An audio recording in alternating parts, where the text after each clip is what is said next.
r/Nosleep. Posted by u/AspenWard. I work as a paranormal specialist. These are some of my experiences. Part 1. Hello Nosleep community, here's the stereotypical long-time lurker, heard you were interested in the paranormal, etc. introduction. I'm a busy person so I like to get straight to the point. I've been gifted, or cursed, tomato, with sensitivity to the paranormal ever since I can remember thanks to my mother's side of the family.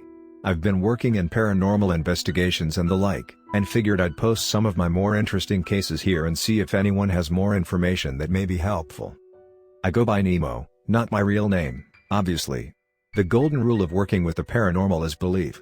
Whatever protection system, or invocation, a person uses, if they believe it, then it will have power. True, this varies based on the entity, and the strength of the system/belief matters. But in general, whatever religion, salt circles, sage, it's all more or less the same as long as the client believes it. Hence, you'll find the methods I use change based on the case. One exception to this is that names have power, whether you believe they do or not. Your true name can be your weapon or your downfall depending who wields it. Hence the pseudonym. Okay, enough boring introductions. I'd like to tell you about the first real case I worked alone. This was way back in April 2008. I was only 15, but was pretending to be 18 so I could support myself. The first few months I worked alone were easy, screen calls and emails to the website and go identify people's faulty wiring and rodent problems. Seriously, so many mice in walls, even a family of squirrels once. But this case was different. The father, DK, sent a relatively standard email: footsteps at night, scratching sounds, doors that opened and shut on their own. Nothing particularly ominous. Usually I'd put this in the shoddy construction easy job pile.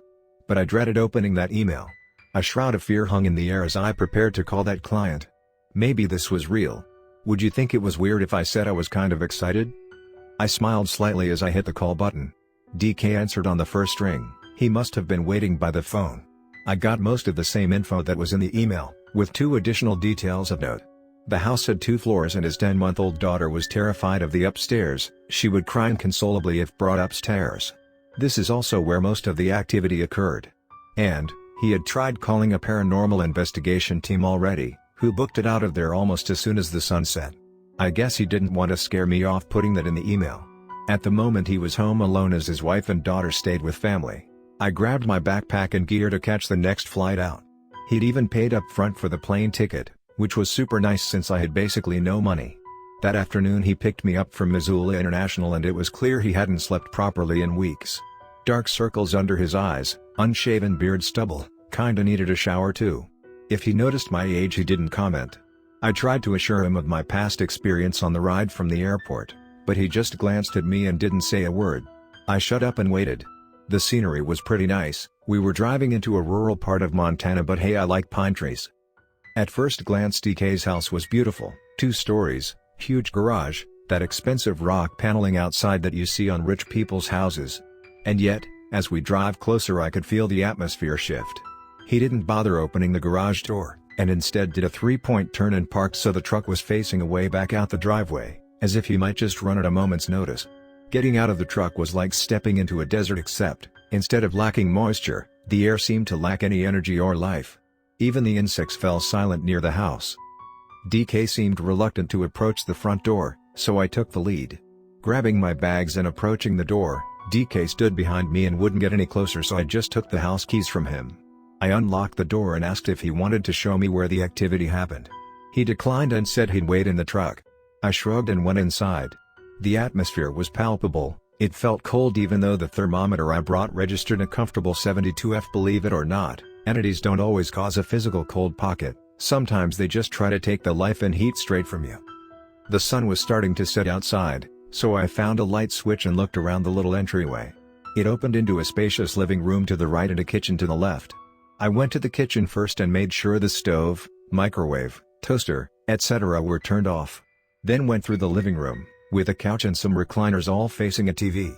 I took the liberty of leaving my bags on the couch where it looked like DK had been sleeping and just took my flashlight, thermometer, protective charms, more on those later, and phone with me. I examined the living room, looking for potential hazards. Coffee table that I'll probably stub a toe on, check. Bookshelves with lots of heavy stuff for something to throw at my head, check. Huge TV on flimsy-looking TV stand, double check. At the back of the living room was a closed door and a staircase. I checked the door, inside was a little office room. I didn't get any strange feelings from it aside from the general soul-sucking vibe of the house, so I left it alone. No bathroom downstairs, I guess that explains DK's unkempt appearance.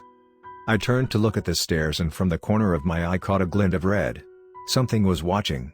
I turned the rest of the way to face the stairs, but in the light of the setting sun could see nothing. I wanted to learn the layout of the house before I started ruffling supernatural feathers as I'd rather not get stuck with a demon in a closet or something. So I gathered my will and descended the stairs. At the top was a hallway lined with picture frames. I flicked on the lights and picked up a pair of shoes left dangerously near the top, no tripping hazards for me. As I stepped into the hallway I heard a groan and creaking floorboards above me. Something knew I was here and wasn't too happy about it. The temperature dropped to a brisk 55 in the hallway. There were 4 doors on the top floor. They led to a nursery and playroom, a bathroom, the master bedroom with its own bathroom. And, of course, the 4th door wouldn't open. It felt like ice and a foul smell that felt like death emanated from below it. I left it alone for now. I had to prepare before the sun set. I grabbed a few belts from the master bedroom. First I gathered all the toys and small objects in the nursery and shut them in a chest, securing it with 2 belts. I did the same in the master bedroom, securing things in the closet. I used the restroom, then secured both bathrooms shut. Finally, I did DK a favor and grabbed each picture from the wall and took them downstairs. If you haven't caught on by now, the entity likes the upstairs, and I didn't want to get cut by flying glass or trip down the stairs. In retrospect, it was pretty naive to think some leather belts were going to help with that, but hey, I was 15. I decided I should go tell DK my plan before waiting for nightfall. So I start going back downstairs and as I get back to the couch I hear an engine start and the sound of peeling tires. Fuck. Even though I knew he bolted, I looked out the front door. Sure enough, tire tracks and no truck. I went to try my phone, but there was no cell service. I tried the landline, but I guess no one paid the bill because it wouldn't make any calls. I was stuck in the middle of nowhere with some inhuman thing in a stranger's house. Completely alone. I sighed, shrugged, and sat down on the couch to eat a snack and watch TV. Things were gonna get real once the sun finished setting. I know what you're thinking, hello, it's able to appear in broad daylight, the guy with the truck drove away, and you're stuck by yourself. Why exactly are you watching the TV like nothing's wrong? Well, first, I was 15 and very inexperienced. And second, being afraid of the entity would have given it power over me. Remember, the golden rule is believe. Of course, I'd never actually done this alone before, so I'd better hope I do everything right. And that hoping I can is good enough. Just as I was about to find out whether David Cook was gonna win American Idol, the sun set, and the power went out.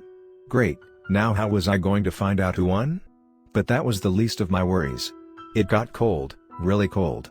In the light from my flashlight, I could see my breath fog as I rushed to put on my jacket. It was time to go see exactly what's behind that door. I moved to the stairs and shined my flashlight up. It was only 12 steps, and yet my flashlight didn't reach the top.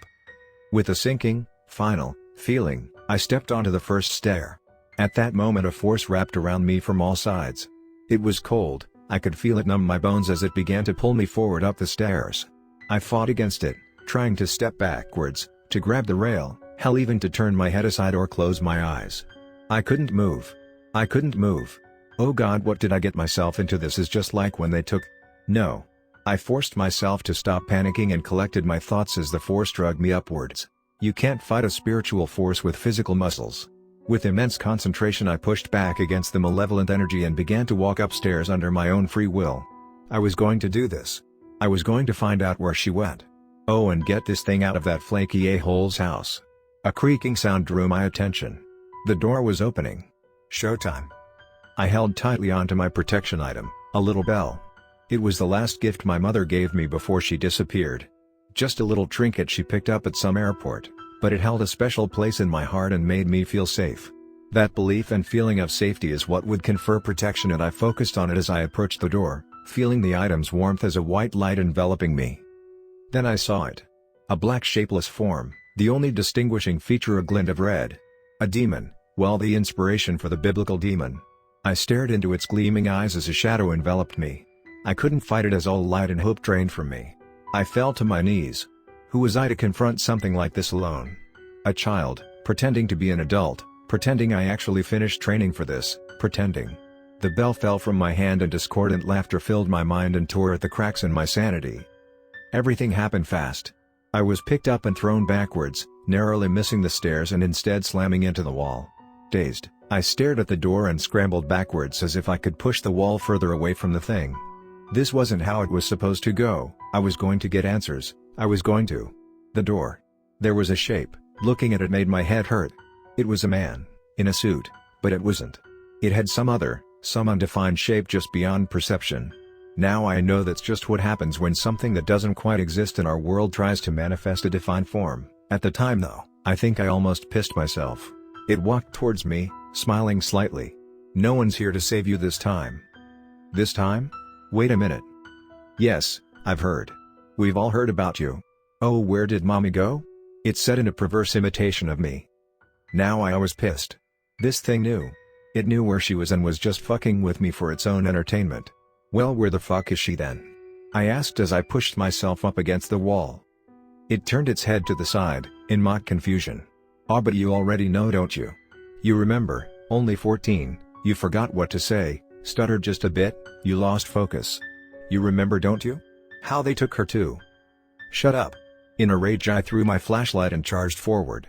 My right hook connected with its cheek and there was a crack as something in my hand broke. The entity barely moved. With a flick of its hand I was picked up and thrown again, this time landing hard on my side. I curled up cradling my hand. And I remembered, he was right. I was in training and my mom and I were going to remove an entity from this dimension and send it back to Anelith. Which is basically the equivalent of biblical hell, except that human souls are never meant to exist there. As far as I know, all human souls pass into a bright white light. What judgment is passed after that I've got no clue. It was supposed to be a standard job, like today's was supposed to be a standard job. But I fucked up and she was taken.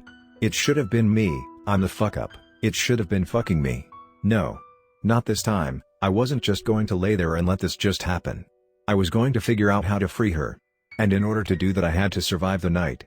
I stood up again. It must have noticed my change in attitude, because the hallway turned to chaos as the bathroom door bust open and the mirror shattered. This time I managed to remember that you have to use energy to fight energy, not brute muscle, and envisioned a white light shielding me from the onslaught. It worked, but I knew that I couldn't afford any hesitation or doubts this time. I walked forward towards the entity.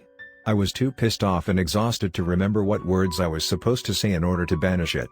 So I stole its idea and envisioned the white energy enveloping it, and dragging it back to Anelith. I poured everything, every iota of focus I had into that visualization as it fought against me. It said things to me, tried to argue, but I couldn't let myself hear what it said. A crack opened in the floor of the cold room, and the white light slowly dragged the entity toward it. I could feel my sanity and focus slipping as wails erupted from the portal. With one final effort the demon slid back through the crack into Anelith, and the portal closed. Silence descended, the glass stopped flying and fell inert to the ground, and everything was still. I sat right where I was for a bit before getting my bell from the hallway, dragging myself to the couch and passing out. I woke up a few hours later to the sound of bird calls, went and used the shower in the master bathroom that didn't explode everywhere, and came to sit back on the couch.